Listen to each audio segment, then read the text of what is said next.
Eh bien, bonjour à tous. En ce dernier dimanche de 2023, je souhaitais partager avec vous quelque chose de précieux. Nous vivons aujourd'hui dans un monde où tout est plus grand, où tout nous dépasse. Non seulement nous sommes au courant des crimes les plus déchirants commis dans notre entourage, mais en plus de cela, Internet et la télévision ont pris le rôle de nous informer des moindres détails de toutes les catastrophes, les guerres, les désastres qui se passent autour du monde, et tout cela en temps réel. Nous avons parfois l'impression de perdre le contrôle sur nos vies. Et vous savez que ce n'est que récemment que nous pouvons traverser de longues distances, telles que de la Thaïlande à la France. Ce n'est que récemment, il y a quelques centaines d'années, la personne moyenne ne parcourait pas plus de 10 km autour de son lieu de résidence. 10 km carrés, ça représente une petite surface d'une centaine de kilomètres, si je ne me trompe pas, dans laquelle les gens évoluaient. Dans le temps, notre monde était plus petit. Les gens étaient plus proches les uns des autres et ils passaient plus de temps ensemble. Pour pouvoir passer du temps avec les autres, il faut un critère particulier. Il faut être agréable. Ou bien l'on reste chez soi, tout seul. Mais aujourd'hui, il n'y a plus besoin d'être agréable. On peut aller partout, on sait tout, et ce monde gigantesque devant nous nous offre des possibilités tellement inimaginables que cela même peut nous rendre malades. C'est pourquoi en ce dernier jour de 2023, je souhaiterais vous donner ce que j'ai de plus cher. Cette introduction, je l'ai écrite et je l'ai rajoutée à mon message. Parce que récemment, par hasard, si l'on veut, je suis tombé sur la biographie d'un serial killer. Et j'ai lu comme ça un petit peu parce que ça m'intéressait. Et quand j'ai vu ce dont est capable l'être humain, je me suis dit que c'est tellement incroyable. C'est pour ça que je voulais vous donner quelque chose qui me tient à cœur ce matin. Quelque chose qui m'est le plus cher, c'est-à-dire vous donner un petit peu d'amour. Et comme je ne suis pas parfait et que moi-même je ne trouve pas en moi-même l'amour suffisant, je vais essayer de vous communiquer ce que j'ai de plus cher, comme je vous l'ai dit, c'est-à-dire l'amour de Dieu. C'est la raison pour laquelle nous allons continuer cette exposition du chapitre 15 du livre de Jean, parce que vous savez bien que c'est le livre que j'aime lire en ce moment lorsque je suis en chair ici. Et nous allons aujourd'hui nous arrêter au verset 9, car en effet, nous sommes déjà à la 9e prédication sur ce discours fantastique de Jésus. Je vais essayer d'être bref, mais le plus direct possible en exposant le verset de ce matin, cela pour le bénéfice de notre vie chrétienne. Le titre de ce message est « Aimé par le Christ ». Nous allons parler de l'amour de Dieu le Fils, de l'amour de Dieu le Père, ainsi que de l'amour des disciples du Seigneur par la communion du Saint-Esprit. Nous sommes donc au verset 9 de Jean 15, qui nous dit, comme on l'a entendu tout à l'heure, « Comme le Père m'a aimé, je vous ai aussi aimé. Demeurez dans mon amour. » Il est en réalité difficile de s'approcher de toute la vérité qui est contenue dans ce verset. Ça peut sembler incroyable de dire ça sur un si petit verset. Mais il y a une grande vérité, c'est que nous sommes aimés par le Christ. Nous avons tous ce désir d'être aimés, tous, d'être aimés par les autres, d'être soutenus. Mais il n'y a pas de plus grand amour qui puisse nous être accordé que celui de Jésus-Christ. Le Christ nous aime. C'est exactement ce que ce verset nous dit. Nous pensons souvent à la façon dont Dieu le Père nous aime. Un des versets de la Bible le plus connu est le suivant, je ne cite que la première partie, « Car Dieu a tant aimé le monde qu'il a donné son Fils unique. » Il a donné son Fils. Et en plus, c'est son Fils unique, son seul Fils. Le Père a tant aimé le monde, sa création et ses créatures, qu'il a donné son Fils unique. Mais notre verset de ce matin parle de l'amour du Christ pour nous, et non de l'amour du Père. En réalité, c'est comme des différentes couches d'amour venant de la Trinité, qui sont posées les unes sur les autres, des couches d'amour qui nous sont destinées. Nous avons l'amour du Père et nous avons l'amour du Christ. Remarquons ce que Jésus dit dans notre verset d'aujourd'hui. « Comme le Père m'a aimé, je vous ai aussi aimé. » Et on va faire juste une petite pause à cet endroit. Ici, le mot-clé est « comme ». Comme le Père a aimé le Christ, Dieu le Père aime son Fils. Je vais juste donner 3 adjectifs auxquels j'ai pensé concernant cet amour du Père envers le Christ. Tout d'abord, le Père aime le Christ parfaitement.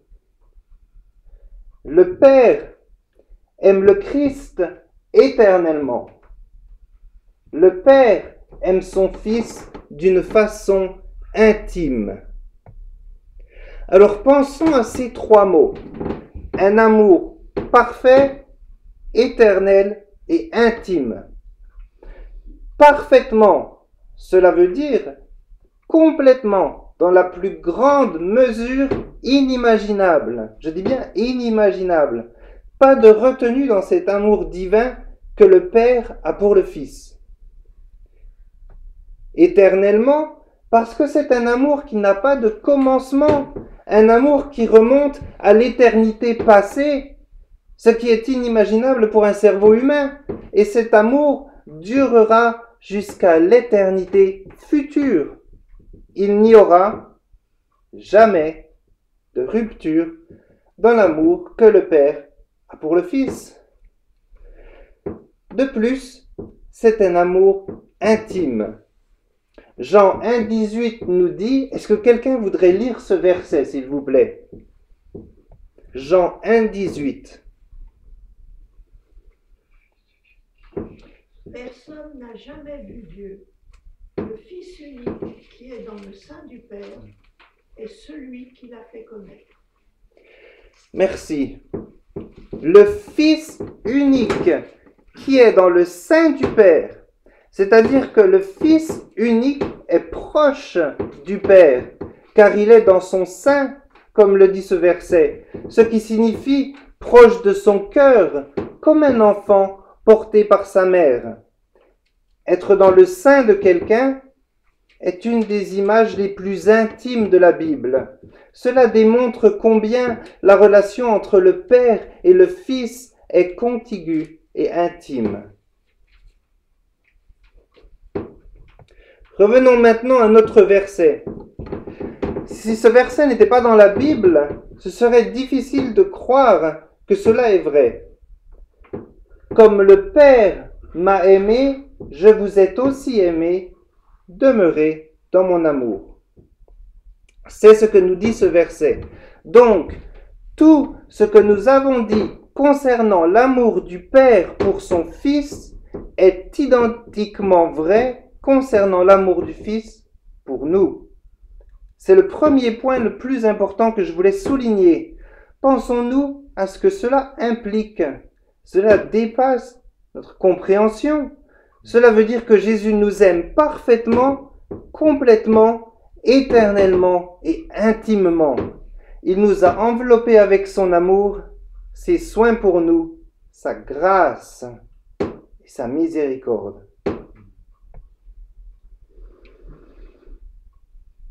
Comme le Père m'a aimé, je vous ai aussi aimé. Et Jésus ajoute, demeurez dans mon amour. Jésus nous dit qu'il aime autant le Père. Jésus nous dit qu'il nous aime autant que le Père l'aime lui-même. Puis il ajoute, demeurez dans mon amour. Donc dans cet amour inimaginable pour notre compréhension. C'est parce que le Fils Jésus-Christ nous aime autant que Dieu le Père aime son Fils. Qu'en résultat de cela, Jésus nous dit, demeurez dans mon amour. Lorsque Jésus dit, demeurez dans mon amour, nous pouvons regarder brièvement le verset 10, que nous reverrons plus tard dans un prochain message. Nous allons rapidement épier le prochain message. Le verset 10 de Jean 15 déclare « Si vous gardez mes commandements, vous demeurerez dans mon amour. » Demeurer dans l'amour de Dieu implique une obéissance active de notre part. L'idée est que toutes les bénédictions que Dieu veut déverser sur nous se trouvent dans l'épicentre de cet amour lorsque nous obéissons à sa parole. C'est ce que cela signifie de demeurer dans son amour, c'est-à-dire en nous soumettant à lui. Nous devons nous trouver dans le centre de cet amour et nous ne pouvons que le faire si nous rendons gloire à Jésus en lui obéissant. Une autre chose que l'on pourrait ajouter ce matin se trouve étonnamment, parce que nous lisons Jean 15, se trouve dans Jean 14 au verset 15. Ce qui n'est qu'un seul chapitre plus tôt, et nous savons que dans le temps, il n'y avait pas de chapitre dans la Bible. Donc c'est un verset qui étrangement répète encore une fois « Si vous m'aimez, gardez mes commandements ». Jean 14 verset 15. C'est bien notre amour pour le Christ qui est la motivation de notre obéissance.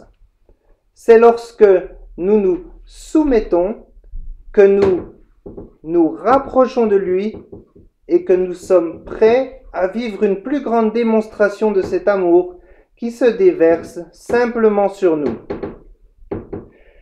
Alors une question que nous pouvons nous poser est que le Père aime le Fils, nous l'avons dit, mais le Fils, Jésus-Christ, lui, est parfait et nous sommes bien différents de cela. Pourtant, Jésus nous dit ici qu'il nous aimera de la même façon que Dieu le Père l'aime lui-même, bien que nous soyons pécheurs et que nous commettons tellement d'erreurs.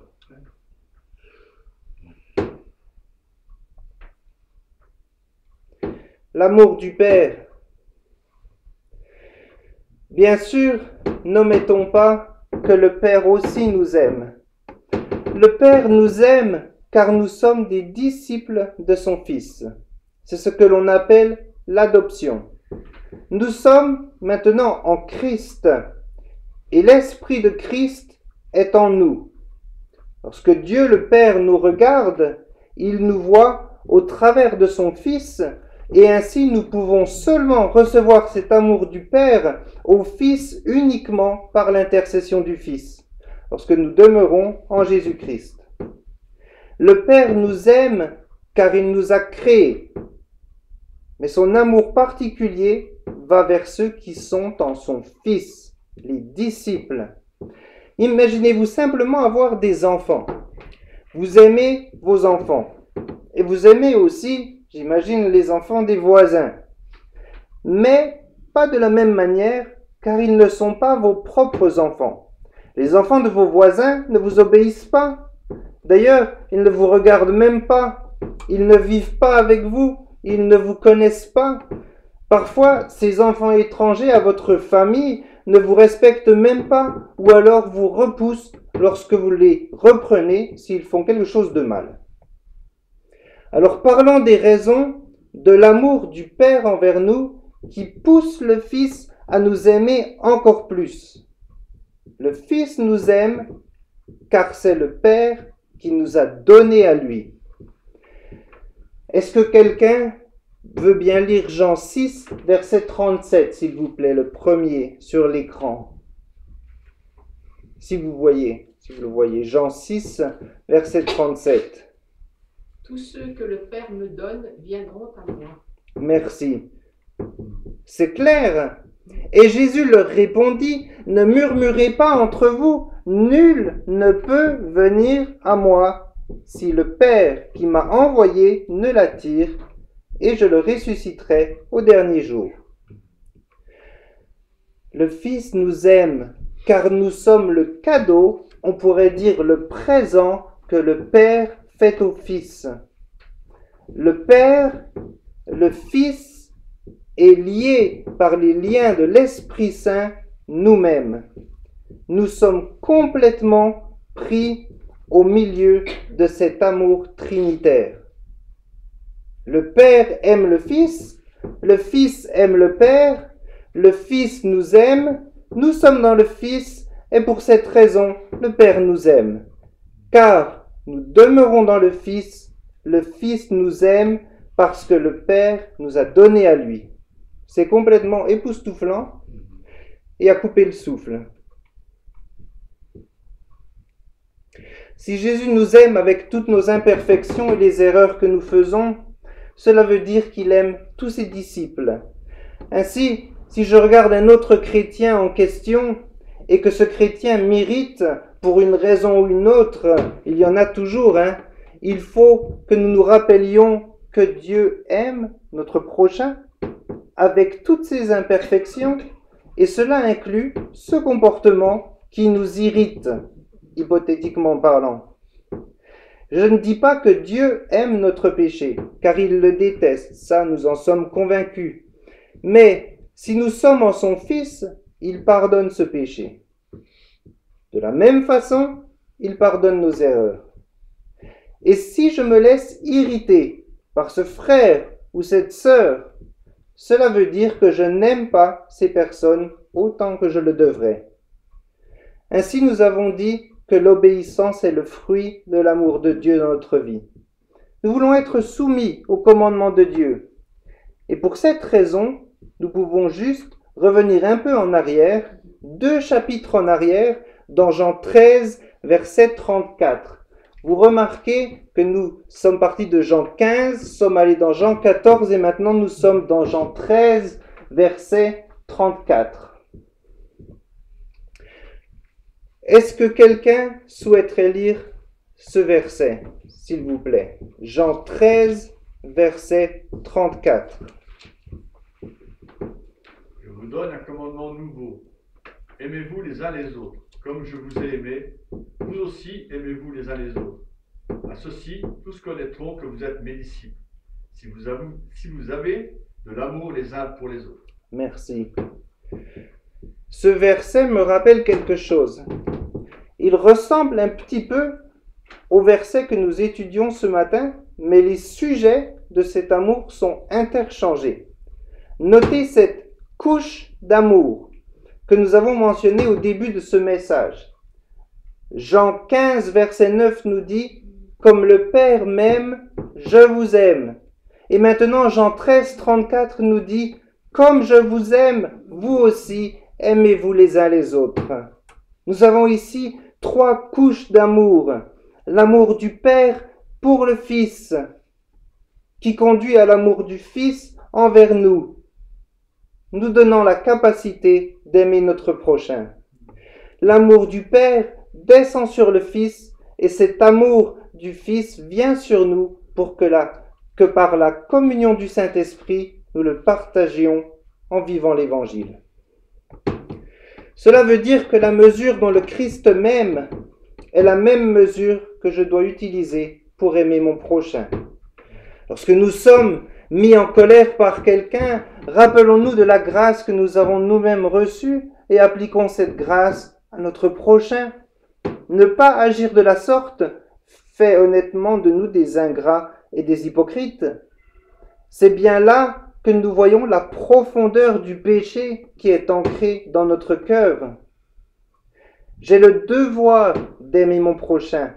et mon prochain a le devoir de m'aimer. Et la seule façon possible pour arriver à cela est que le Seigneur vive en nous. Sa grâce nous rend capables d'avoir plus de compassion, plus de patience, plus de désir de donner aux autres et de rencontrer leurs besoins.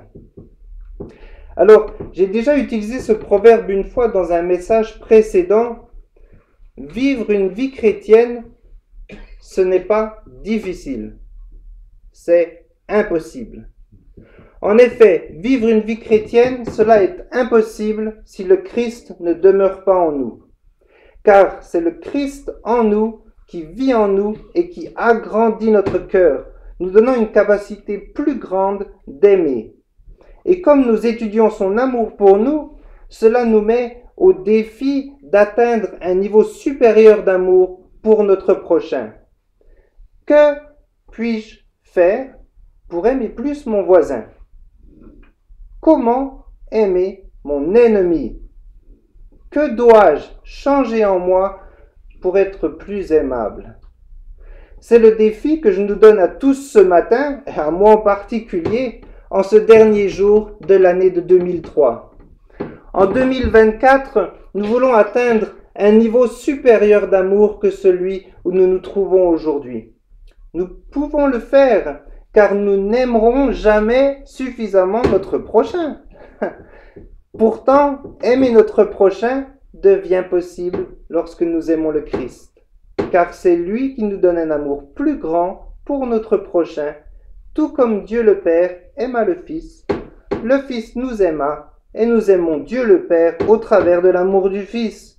Nous sommes prêts maintenant à partager cette bonne nouvelle avec nos voisins. En conclusion, dans notre culture, l'amour est souvent réduit à la sentimentalité. C'est ça qui font les films romantiques. L'amour n'est pas considéré principalement comme une action, mais comme une émotion qui va et qui vient. Lorsque le sentiment d'amour s'en va, nous dit la culture, nous pouvons mettre fin aux relations et suivre notre propre chemin.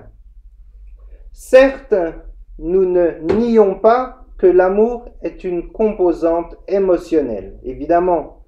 Cependant, les auteurs bibliques ne définissent pas l'amour comme un simple sentiment. L'amour dans l'Écriture consiste à être une action. Nous le voyons très clairement dans le passage d'aujourd'hui. Jésus nous demande de demeurer dans son amour. L'amour, cette action est de demeurer dans son amour. Et c'est la principale façon de le faire, nous dit-il, est de garder ses commandements. Donc ce que je vais dire ici maintenant est très important pour nous. Demeurer dans l'amour du Christ n'est pas une chose passive ou quelque chose qui consiste seulement en un sentiment d'affection envers Jésus. Au lieu de cela, nous devons demeurer dans l'amour du Christ en faisant quelque chose, à savoir en suivant ses commandements. Évidemment, je ne parle pas ici du salut par les actes, ni de légalisme, mais du fait que l'obéissance au commandement divin est le fruit qui doit naître en quantité abondante de cette grâce de Dieu dans notre vie. Comme nous l'avons vu plus tôt, celui qui demeure en moi et en qui je demeure porte beaucoup de fruits. Ces fruits ne peuvent que naître de notre obéissance.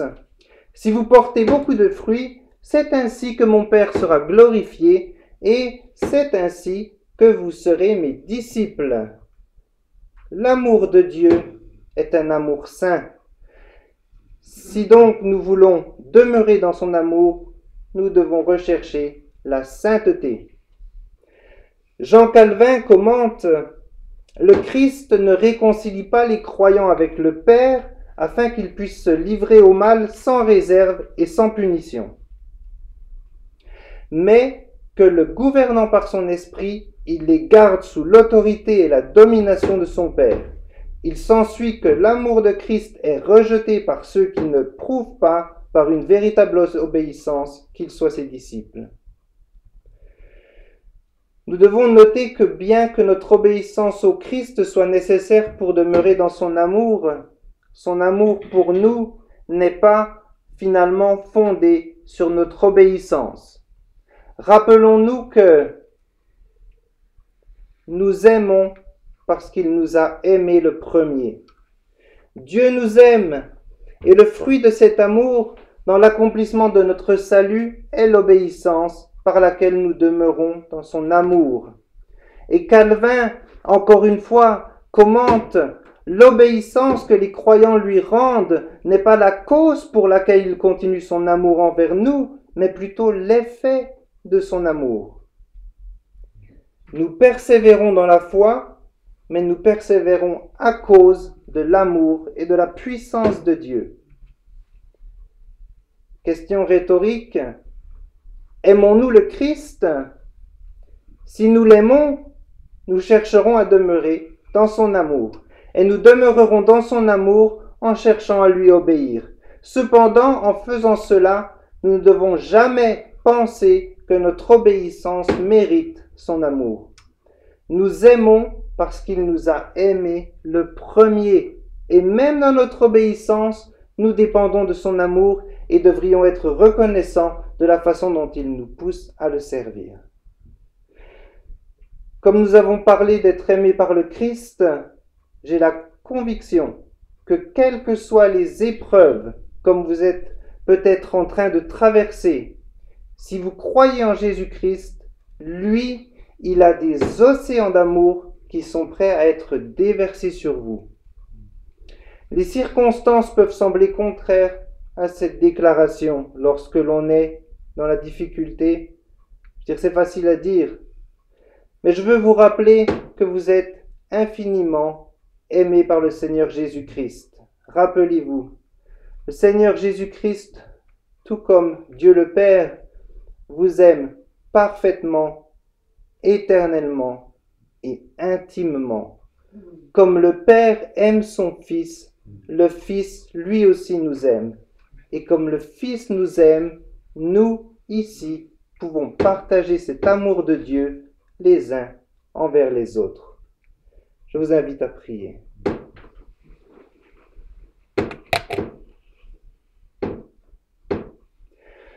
Père céleste, Fils béni, Esprit éternel, que nous adorons comme un seul être, une seule essence, un seul Dieu en trois personnes distinctes. Tu amènes les pécheurs à te connaître et tu accueilles les sujets indignes dans ton royaume. Père, tu nous as aimés et as envoyé Jésus pour nous racheter. Jésus, tu nous as aimés et as assumé notre nature. Tu as versé ton propre sang pour laver nos péchés et tu as vécu avec une justice parfaite afin de couvrir notre rébellion honteuse. Saint-Esprit, tu nous as aimés et tu es entré dans notre cœur. Tu nous as donné la vie éternelle et tu nous as fait connaître les gloires de Christ. Trois personnes en un seul Dieu, nous te bénissons et te louons, Dieu Trinitaire. Tu nous donnes généreusement cet amour. Ton amour est si immérité, si indescriptible, si merveilleux et si puissant pour sauver les perdus et les élever à la gloire. Laissons-nous vivre et prier dans ton grand nom, Père, Fils et Saint-Esprit. Amen. C'était ce que je voulais partager avec vous en ce dernier jour de 2023, parce que quand j'ai lu cette biographie sur Internet, je n'étais pas du tout intéressé, mais je suis tombé dessus au travers d'autres choses, et j'étais intéressé par l'esprit de cette personne, ce serial killer. Il s'appelle Dahmer, je ne sais pas si vous connaissez. Il a tué 17 personnes et il est mort en prison. Et j'étais bouleversé après avoir lu ça, et ça me rappelle que ce monde est bouleversant et on a besoin de cet amour de Dieu, parce que sinon, moi, je ne pourrais pas vivre chaque jour avec un tel chaos autour de moi. Alors je vous invite ensemble à chanter l'amour de Dieu.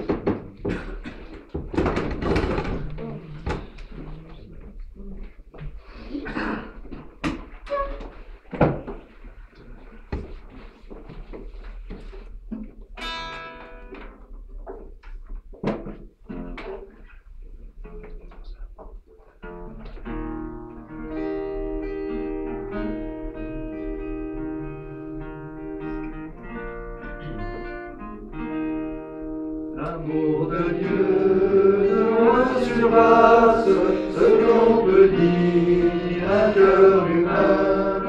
Il est plus grand que les espaces, même en l'abîme il nous atteint. Pour le péché de notre monde, Dieu nous donna Jésus. Il nous pardonne nos peines profondes, il sauve les perdus. L'amour de Dieu, si fort, si tendre, est un amour sans fin. Tel est le chant que font entendre les anges et les saints. Verser de l'encre dans les ondes, changer le ciel en parchemin. Tendez la plume à tout le monde et que chacun soit écrivain. Pour dire tout l'amour du Père ferait tarir les eaux et remplirait la place entière sur ces divins rouleaux. L'amour de Dieu, si fort, si tendre, est un amour sans fin. Tel est le chant que font entendre les anges et les saints. Côté de l'ombre, Jérusalem, avec ses trônes et ses rois, quand trembleront tous les rebelles, soudain saisis d'un grand effroi. De Dieu l'amour que rien ne lasse, pour nous encore vivra. C'est le miracle de la grâce. Amen, alléluia. L'amour de Dieu, si fort, si tendre, est un amour sans fin. Tel est le chant que font entendre les anges et les saints. Place.